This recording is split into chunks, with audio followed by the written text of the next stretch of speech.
Merhaba. Dijital dönüşümün resmini daha iyi görebilmek, bu alandaki yenilikleri birlikte keşfedebilmek ve güncel gelişmeleri takip edebilmek adına SabancıDx tarafından oluşturulan Digital Minds programına hoş geldiniz. SabancıDx'in YouTube kanalında yayınlanacak olan Digital Minds'da gerek ülkemizden, gerekse ülkemiz dışından çok değerli konuklarla veri, analitik, yapay zeka gibi bu dönüşümün merkezindeki konuları ele alacağız. Day After Tomorrow temasıyla bizi nasıl yarınlar beklediğini ve hangi teknolojilerin öne çıkacağını konuşacağız. Dünyamız dijitalleştikçe gerek iş gerekse sosyal yaşamdaki verilerimiz daha da birikiyor. Bu büyük verinin anlamlandırılması dijital dönüşümün en büyük faydası olarak kendisini gösteriyor. Peki ama veriyi nasıl anlamlandıracağız? Öncelikli olarak verinin kalitesinin yüksek olması, etiketlenmesi ve yapay zeka gibi çok güçlü araçlarla desteklenmesi gerek. Böylece ortaya zaman ve maliyet tasarrufu çıkabilir.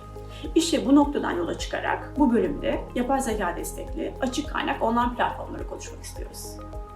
Pandemiyle küresel mücadelede online trafikte müthiş bir artış var. Kuzey Amerika'dan gelen verilere baktığımızda e-ticaret sitelerinde %270'e varan artış, e-konferans ve eğlence sitelerinde ortalama %70 artış yaşanmış. Küresel internet kullanıcısında %7'lik bir artış var. Sosyal medyada ise %8. Yani herkes dijital ortama kilitlenmiş durumda. Peki verilerin izini süren bu online veri platformları söz konusu sağlık olduğunda çok daha değer kazanmıyor mu? Özellikle de yapay zekayı kullanarak öngörüde bulunurlarsa, yani takip ettikleri veriden bir öngörü çıkarıp karar mekanizmalarına destek oluyorlarsa. Dünya Sağlık Örgütü ve Washington'ı referans olarak kabul ettiği Health Map isimli online platform bu bölümde konumuz. Health Map, resmi ve gayri resmi verileri izleyip, toplayıp onlardan bir anlam çıkarmaya çalışıyor. Ve bunu yaparken de yapay zekadan yararlanıyor. Gayri resmi verilerin büyük çoğunluğunu sosyal medya postları oluşturuyor. Peki ama bu postlar, bu veriler ne kadar sağlıklı? Kalitesinin ne kadar iyi olduğu hakkında bir fikrimiz var mı? Etiketlenmişler mi? Ne kadar referans almalıyız? Ya da yapay zeka böyle bir platformda gerçekten öngörüsünü kullanabiliyor mu? İşte bütün bu soruları Northeastern Üniversitesi'nden sağlık informatiği uzmanı Freifeld ile konuştuk. Freifeld, SabancıDx takipçileri için bu soruları cevapladı. We are hosting Mr. Clark Freifeld of the Northern University. He is a computer scientist as well a co-founder of HealthMap. HealthMap is a very important online platform which offers data about tracking health information and based on flu. Right. So, Clark, can you tell us more about what you do? And online platforms have been very popular in these days, focusing on the COVID-19 pandemic. But you're getting more and more important every day. So how does it work for you? What's your approach with the approach of AI in this platform? And how does it work? Yeah, so the idea behind HealthMap is that it's an early warning system for outbreak activity, and we collect data from news media and social media and other forms of publicly available online data, and then we have our AI systems, our machine learning systems that basically take this large volume of data and filter it and classify it in various ways so that we can then display on our map at healthmap.org an interactive map that's easily usable and easily searchable to allow the general public and public health professionals to get information on maybe early signals, early information around outbreak events that are happening around the world. Mm-hmm. We're talking about data. The importance of big data is getting more and more important, right? So, and the accuracy and the quality of the data is actually getting even more important. But when it comes to health, it's the crucial thing, right? So, as far as we know, there is some kind of problems with getting the real data. So, can you just tell us about how you classify these informations? Because you're basically your approach is kind of based on social media, right? And there is a difficulty in getting the information. So, will you please elaborate it more and inform us about how to know about the quality of the data? Yeah, so that is certainly an ongoing challenge for us. One of the things that we do is we do have a team of analysts that will review the information that's produced by the system. So it's what we call a human in the loop system. So we're using the automation, using the AI in a sense as a kind of a force multiplier for our staff to make their jobs easier, to make their work more efficient. But it's not a purely automated process because it is important to have some oversight of the data, of what's going on, to check things for plausibility. One of the things that's very important is that we're part of an international community of infectious disease epidemiologists and other practitioners.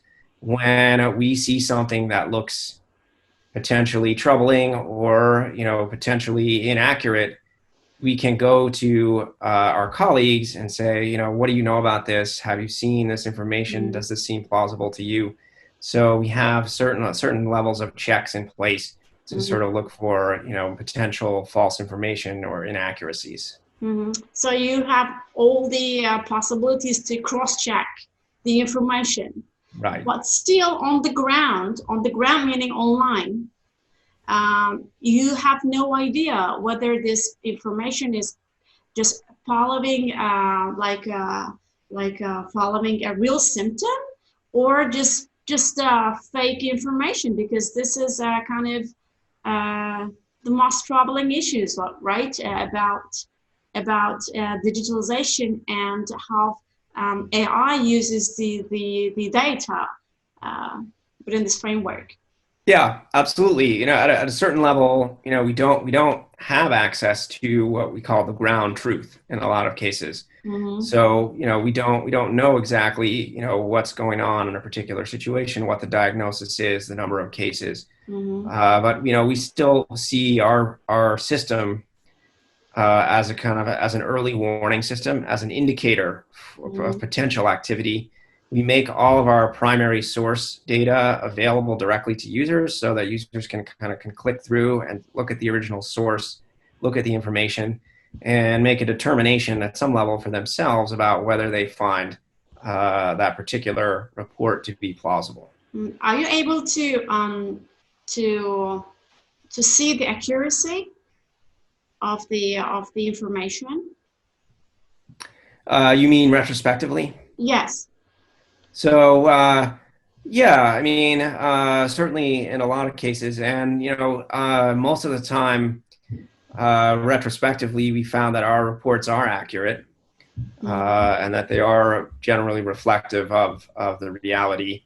Most of our data comes from news media sources. So there is... Do you find it more reliable than social media? Yes. Okay. Yes. So there is a certain, that's to say that news media is always 100% accurate, but there is a certain filter that's applied there because it's coming from, no matter how small or how local, some sort of news media organization, as opposed to social media data, which in general is coming from individuals. That could be anyone, could be anywhere with saying anything.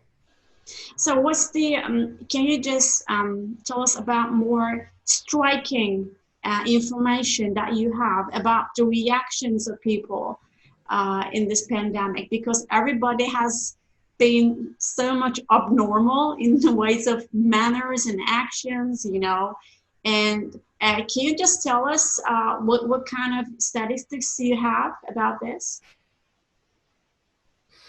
I don't know. One of the things that we have been working on is looking at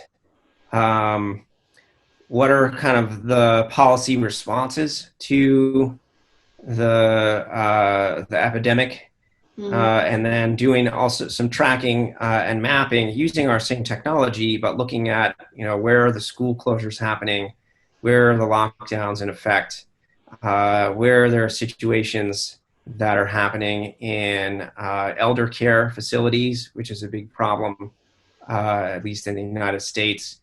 Where is there mass testing happening? What are some of these sort of reactions, responses at a government level, at a social level, policy level to the epidemic? So we've been collecting some of these data now for several weeks and creating a mapping tools for that as well. Do you agree with me when I say you are now more important than politics? I mean, this science and this science data is more important than, because you're guiding the government, right? Yeah, well, absolutely. I mean, the policy has to be driven by science. And I think that's, one of the big challenges here is, part of it is the science is not 100% clear. There are a lot of just things that we just don't know. And so it's difficult for the science to definitively say, well, this is what we should do. But it has been certainly a challenge in our country to get the leadership to understand that their decision making really has to be driven by the science and the best science that we have available, as opposed to the wishful thinking that does take place in some situations. Okay. And do you believe in the efficiency of AI here in this very particular case? Because we have been talking about this for a long time, but there is this transformative period in our lifetime, and it's not like regional, it's like worldwide. We are experiencing AI right now, AI and machine learning. So does it succeed? I mean, does it really good any good for in terms of the analytics of data, the big data? Yeah, absolutely. It's really a game changer for us and our system because of the volume of data that we see. It really would be impossible to go through it by hand, basically, to go through each piece of data individually. So we can use our AI systems, our machine learning, to automate large chunks of the process that frees up our human resources to be able to use their time more efficiently, more effectively, rather than them just being flooded with too much data. So in order to test it, maybe we can say, does it really predict the second wave, as they say, the media we read or we watch?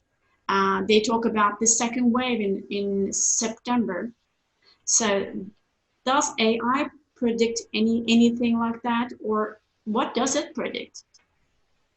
Yeah, that's a great question. There's a lot of science out there in terms of modeling the spread and the volume of cases.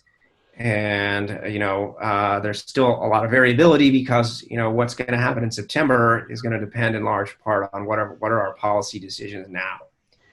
But, I do think that there are going to be some waves. We're kind of at the crest. Like more than second? It's going to be third and fourth? Well, possibly. I think ideally those will be smaller, as we go forward. But we may have a situation where, we start to open things up again, and then cases start to go up. So then we have to lock things down again, and then cases go down, and then we kind of go back and forth. When you say locking things down, what do you mean in practical? Because I mean, putting in place all the policies that we've seen about prohibiting any kind of mass gathering, closing down stores, limiting number of people that can be within a space at a given time, closing schools, all of these policies around physical distancing. So how do you say about I don't know whether you heard it, but some European countries are losing the restrictions. They're just getting rid of some of them. And also, for example, in New Zealand, I guess, they're opening the schools, pre-primary schools, actually. So what do you say about this? I mean, this is the World Health Organization constantly send some signs and warnings, but it looks like some countries wouldn't listen to it. So locking down has no criteria. So what do you suggest? Yeah, I mean, I think it's a difficult decision, but I do think, in certain jurisdictions, countries, they, as long as they're following the best science for that particular geography, in terms of having what the volume of testing is, do they have good data on what the number of cases is? And I would think you rather rely on the number of tests or the number of cases? Well, you need a lot. I think it's clear that you need a large volume of testing with respect to your population in order to have some signal, some information about how many cases are out there. Mm. But I think, places like Germany and New Zealand, they've had some success in enforcing these lockdown measures early on and ramping up testing. But is it really early according to you? I can't say for sure, but I at least as far as I know, in Germany, I think that they're in pretty good position. Yeah. Because I think really the number one thing that they've done there is ramped up their testing capacity tremendously. I think they probably have one of the best testing setups anywhere in the world. So they have much better data on what's happening in their population. And then that gives them some confidence to say, okay, we can start to ease the restrictions and we can have some sense about what's going to happen, what the impacts of that are going to be. Do you believe China has totally got rid of this epidemic? And having all the cameras and AI all over the major cities, did it really work? I mean, that one, from Turkey's point of view, there has been kind of, tension between West and China. So, but from the very objective point of view, did it really work for China having all these cameras on?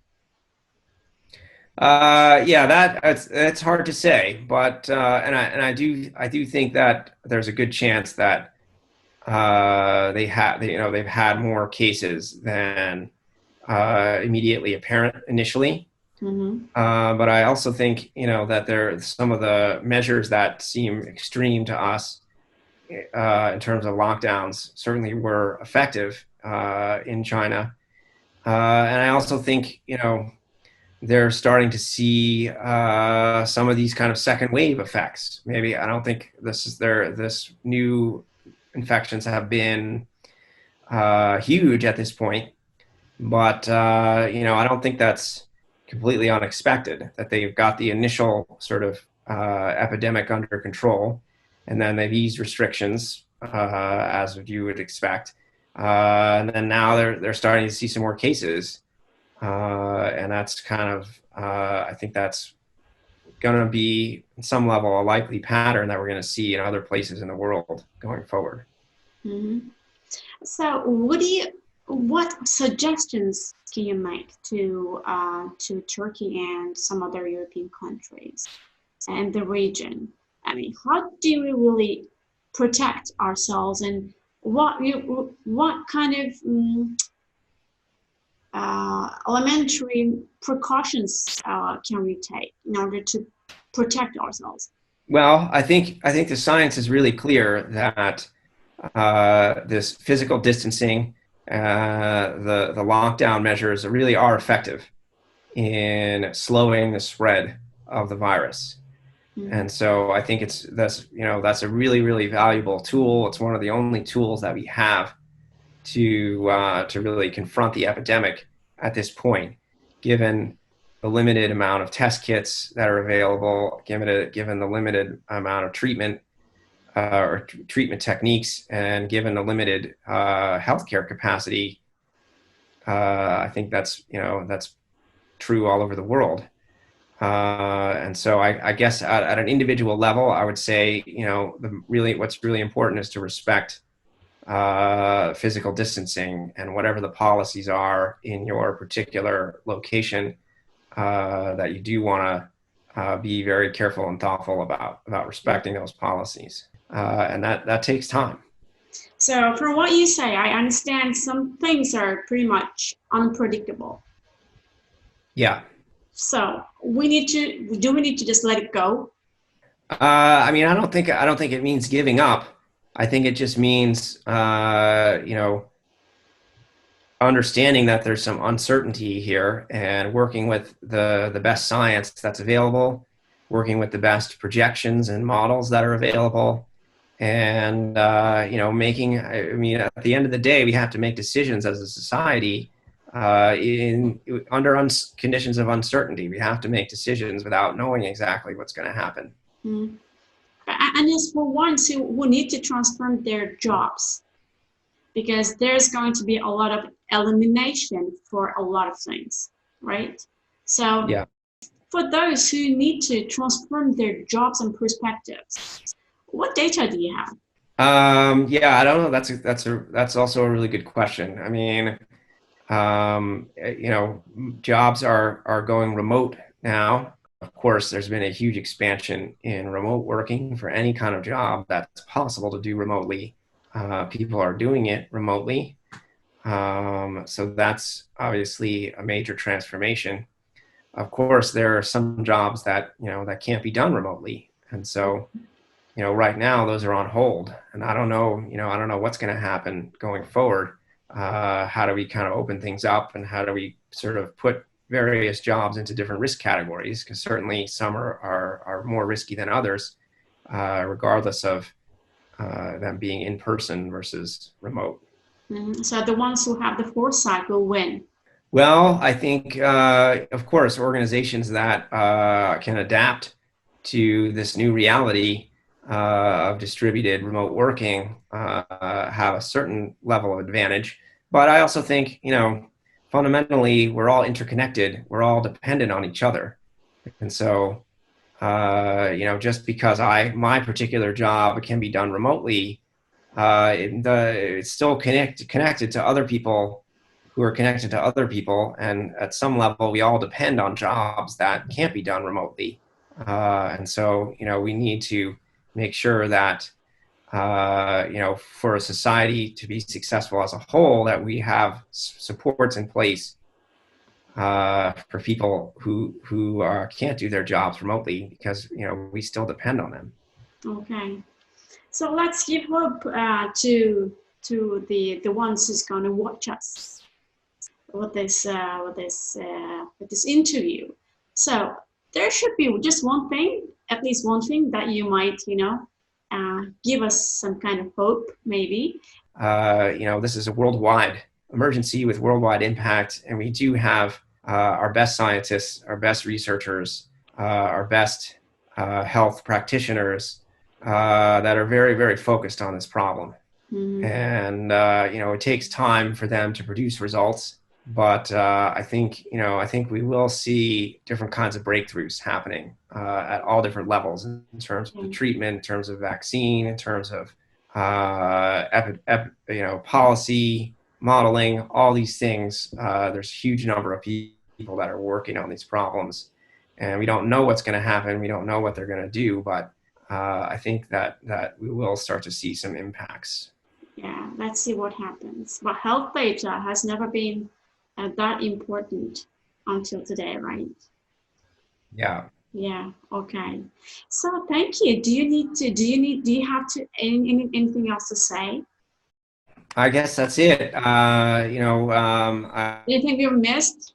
I would invite viewers to look at healthmap.org healthmap.org. That's our publicly available website. And then also covidnearyou.org. It's available in North America now, but we're looking at expanding to other parts of the world. So, absolutely, there's opportunity for citizens to participate in the epidemiology process, to be part of our efforts to contain the virus. Thank you so much. Thank you so much for joining us and allocating your time to us, Clark. Thank you. Thanks for having me. Thank you. From Istanbul to Boston. Thanks. Okay, have a good day.